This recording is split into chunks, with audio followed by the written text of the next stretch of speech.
नमस्कार साथियों, कैसे हैं आप सभी लोग। उम्मीद करते हैं कि आप सभी लोग सकुशल होंगे और सुरक्षित होंगे, आपके परिवार में सब कुशल मंगल होगा। मैं आपका दोस्त, आपका साथी अरुणेश एक नया मुद्दा लेके आया हूँ और मुद्दा बड़ा हॉट है। बाकी आपको मालूम है साहब, सब कुछ डॉट डॉट है। मोदी जी की माया है, मोदी जी की कृपा है, जो कर दें सो कम है। मुद्दा चल रहा है, आपको मालूम ही होगा, द कश्मीर फाइल्स। हालांकि ये कोई मुद्दा नहीं है, ये मुद्दा बनाया जा रहा है। Bharatiya Janata party, BJP, RSS, इनके द्वारा ये मुद्दा बनाने की कोशिश की जा रही है। क्योंकि देखिए, फिल्म फिल्म होती है, फिल्म को फिल्म की तरह देखना चाहिए। और हम ये नहीं कह सकते हैं कि फिल्म अगर कोई आई है तो उसमें सच्चाई है। हालांकि जो कुछ हुआ, कश्मीर घाटी में जो कुछ हुआ, वो बहुत ही गलत हुआ। 1700 लोगों की मृत्यु हुई वहाँ पे आतंकवादियों द्वारा। और उसमें लगभग 89 कश्मीरी ब्राह्मण शामिल थे। और इसके अलावा लगभग 600 से 700 के बीच में अन्य हिंदू शामिल थे जिनकी मृत्यु हुई। लेकिन हाईलाइट कैसे किया गया सिर्फ कश्मीरी ब्राह्मणों को, क्योंकि उनका पलायन हुआ। और आज भी वहाँ बहुत सारी हिंदुओं की ऐसी जातियां हैं, जाट कम्युनिटी, गुर्जर कम्युनिटी, वो वहाँ रह रही हैं। और फिर दूसरी बात यह है कि उस समय जो मौजूदा सरकार थी, आप लोगों को मालूम है कि सरकार उस समय, सभी को मालूम है, जो इतिहास जान के जानकार हैं उनको मालूम है, और जो जानकार नहीं है और जो व्हाट्सएप यूनिवर्सिटी वाले हैं, वो इस तरीके की खबर उड़ा रहे हैं कि साहब फारूक अब्दुल्ला की साजिश थी, साहब कांग्रेस की साजिश थी, राजीव गांधी के टाइम पे उनके कोई संघ प्रचारक थे, टपलू नाम था, जाने पपलू नाम था, उनकी मृत्यु हो गई थी, ये हो गया था, वो हो गया था, जगमोहन नए नए राज्यपाल बने थे। और तमाम तरह के एक्सक्यूज दे रहे हैं। और पूरी तरीके से कांग्रेस को, चूंकि उस समय कांग्रेस ही प्रमुख विपक्षी दल था, तो कांग्रेस को पूरी तरीके से दोषी दे रहे हैं। ये भारतीय जनता पार्टी की, बीजेपी आईटी सेल की, आरएसएस की और मीडिया की, जो मेन स्ट्रीम मीडिया है, ये इनकी खूबसूरती है, इनकी ये कलाकारी है कि हर जगह ये कांग्रेस का एंगल ढूंढ लेते हैं।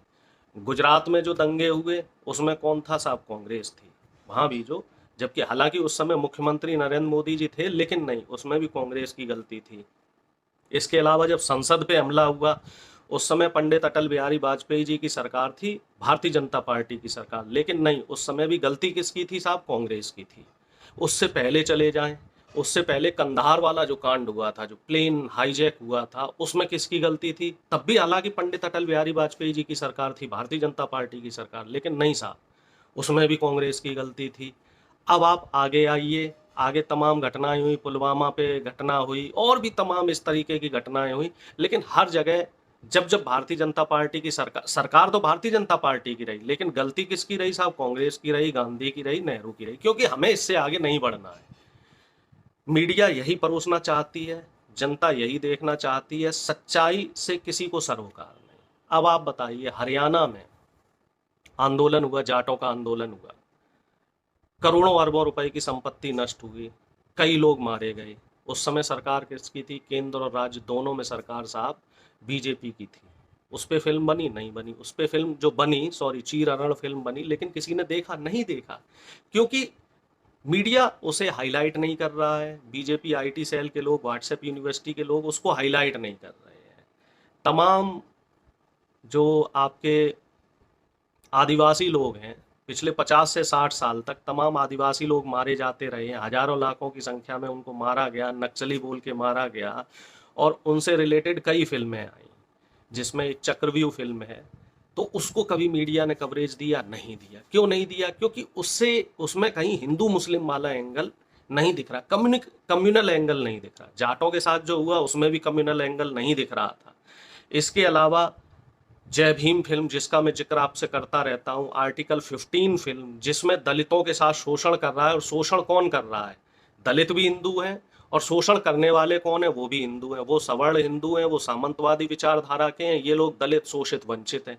लेकिन इसको भारतीय जनता पार्टी हाईलाइट करेगी, नहीं करेगी, क्योंकि यहाँ इनका हिंदुत्व का एजेंडा नहीं चल रहा है। यहाँ बीजेपी आईटी सेल को का हिंदुत्व का एजेंडा नहीं चल रहा है। हजारों सालों से इनका शोषण होता आया है, लेकिन यहाँ वो चीजें नहीं दिखाई जाएंगी। तो समझने वाली बात यह है, आखिर भारतीय जनता पार्टी हमारे समाज को, या बीजेपी, आरएसएस, या इस तरह की जो विचारधारा के लोग हैं, ये हमारे समाज को किस दिशा में ले जा रहे हैं। मुझे ऐसा लग रहा है अब नफरत की राजनीति का दौर आ चुका है। मैं पहले भी काफ़ी लोगों से बोलता रहा हूँ कि इस देश में दो तरह की विचारधारा है। एक विचारधारा ऐसी है जो सत्य अहिंसा या फिर हम कहते हैं गांधीवादी विचारधारा है। कल मोदी जी संसद में भाषण दे रहे थे कि गांधी को कोई नहीं जानता, गांधी पे भी फिल्म बननी चाहिए, इस पे भी फिल्म बननी चाहिए, उस पे भी फिल्म बननी चाहिए। क्या फिल्म ही सब कुछ है? आप इस तरह की पॉलिसी क्यों नहीं लगाते? अगर हम कश्मीरी ब्राह्मणों की बात करें तो तमाम सालों तक उनको अभी भी रिजर्वेशन मिल रहा है, उनको विस्थापित किया गया। कोई भी कश्मीरी ब्राह्मण आपको दिख रहा है जो दुखी हो? और तमाम पलायन होते हैं, गांव से लोग शहर में आते हैं और तमाम तरह की इस तरह की घटनाएं होती हैं, लेकिन वो कभी मुद्दा नहीं बनता। जहां गरीब दलित वंचित शोषित लोगों की बात होती है तो वहां कभी मुद्दा नहीं बनाया जाता है। उन फिल्मों को कभी टैक्स फ्री नहीं किया जाता है। जय भीम को टैक्स फ्री किया गया? नहीं किया गया। आर्टिकल 15 को टैक्स फ्री किया गया? नहीं किया गया। महानायक बाबा साहब अम्बेडकर पे फिल्म बनी, उसको टैक्स फ्री किया गया? उस पे कभी मुद्दा बना? नहीं बना। शूद्र द राइजिंग करके एक फिल्म आई है, उसको कभी टैक्स फ्री किया गया? अरे बहुत से लोगों को तो उस फिल्म का नाम भी नहीं पता होगा। और 90% जो बीजेपी आरएसएस की मानसिकता के विचारधारा के जो लोग हैं, सामंतवादी जो विचारधारा के लोग हैं, वो लोग ये कहेंगे नहीं साहब, ये शूद्र जो फिल्म बनी है इसमें पुरानी बात हो गई, अब समय बदल गया है। अब ऐसा नहीं हो रहा है। ये तो पहले की चीजें थी, इसको ठीक कर दिया गया। लेकिन ठीक किसने किया? उस समय बीजेपी की सरकार थी? नहीं थी ना। ठीक किसने किया? अंग्रेजों ने किया। 2 मिनट का समय और लूंगा। वो तो हमारे देश में ब्रिटिश हुकूमत आ गई, नहीं तो उससे पहले दलितों को पढ़ने का अधिकार नहीं था, दलितों को कुर्सी पे बैठने का अधिकार नहीं था, दलितों का वोट नहीं बनता था। दलितों के बच्चों के साथ क्या क्या होता था, दलित की जो परछाई थी, परछाई से कुछ लोग अपवित्र हो जाया करते थे। दलित की महिलाओं को तन ढकने का अधिकार नहीं था, उस पर भी टैक्स लगता था।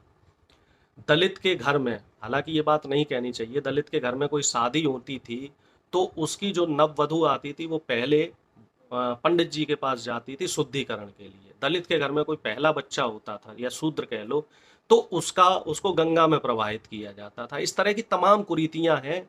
सती प्रथा थी, कुरीति, जिसमें अगर आदमी मर जाता है तो उसकी औरत को, उसकी वधू को जिंदा जला दिया जाता था।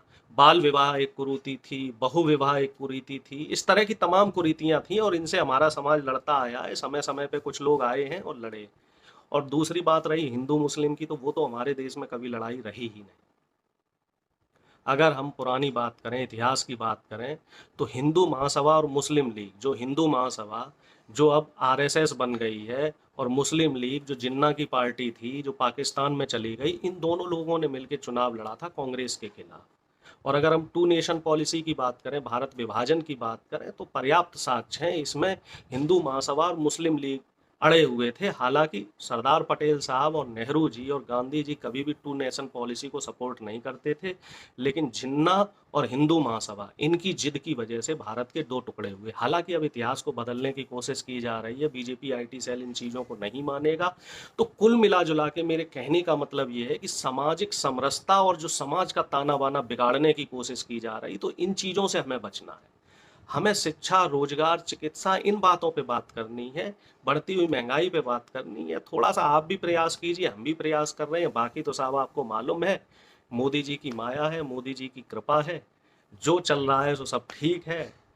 राम नाम जपते रहिए, कृष्ण नाम जपते रहिए, और जो मोदी जी करें वो ठीक है। लेकिन अपने दिमाग से काम लेना है, भावनाओं में नहीं बहना है। जो इस तरीके का कम्युनल एंगल, सांप्रदायिक एंगल बनाने की कोशिश की जा रही, क्योंकि 24 में चुनाव आ रहा है और उससे पहले माहौल बनाने की कोशिश की जा रही, तो इन चीज़ों से बचना है, समझदारी से काम लेना है। और अगर इस तरीके की कोई भी कहीं भी बात हो तो किसी से वाद विवाद नहीं करना है। अगर कोई कट्टर विचारधारा का आदमी, चाहे वो हिंदू हो या मुस्लिम हो, तो उनसे वाद विवाद नहीं करना है। ठीक है, वो जो बात कहें उनकी बात सुन लेनी है, एक कान से सुननी है, दूसरे से निकाल देनी है। ज़्यादा वाद विवाद हमें किसी से नहीं करना है, किसी से नहीं उलझना है। माहौल बहुत ज़्यादा ठीक नहीं है, देश का माहौल थोड़ा थोड़ा गर्मा रहा है, क्योंकि आपको सब कुछ मालूम है। मेरा भी ज़्यादा कुछ बोलना उचित नहीं है, और समझदार को इशारा काफ़ी होता है। तो समझदारी से रहिए। शिक्षा, रोजगार, व्यापार, इस पे ध्यान दीजिए। देश की अर्थव्यवस्था बहुत कमज़ोर हो रही है, महंगाई बढ़ रही है, तो इस तरफ ध्यान दीजिए। और बाकी फिर नए मुद्दों के साथ मैं आपके साथ मिलता रहूँगा। अगर मेरी बातें आपको पसंद आई हो तो साहब वीडियो को लाइक भी कर देना, कमेंट भी कर देना, चैनल को सब्सक्राइब भी कर लेना। साहब ज़्यादा से ज़्यादा वीडियो को शेयर करना, ये मेरा आपसे निवेदन है। अपना प्यार बनाए रखें, अपने बहुमूल्य विचार मुझे देते रहें। अगर आप चाहें तो मुझे ट्विटर पे फॉलो कर सकते हैं, लिंक इसके साथ में। ट्विटर का जो मेरी ट्विटर आईडी है वो मेरे साथ इसके साथ में यादव अरुणेश करके ट्विटर आईडी है। फेसबुक पेज को आप फॉलो कर सकते हैं, डॉक्टर अरुणेश कुमार यादव। चलिए, मैं अपनी बातें यहीं ख़त्म करता हूँ। उम्मीद करता हूँ आप सभी लोग सकुशल रहेंगे, प्रसन्न रहेंगे, आपके परिवार में सब कुशल मंगल रहेगा। बहुत बहुत धन्यवाद। जय हिंद।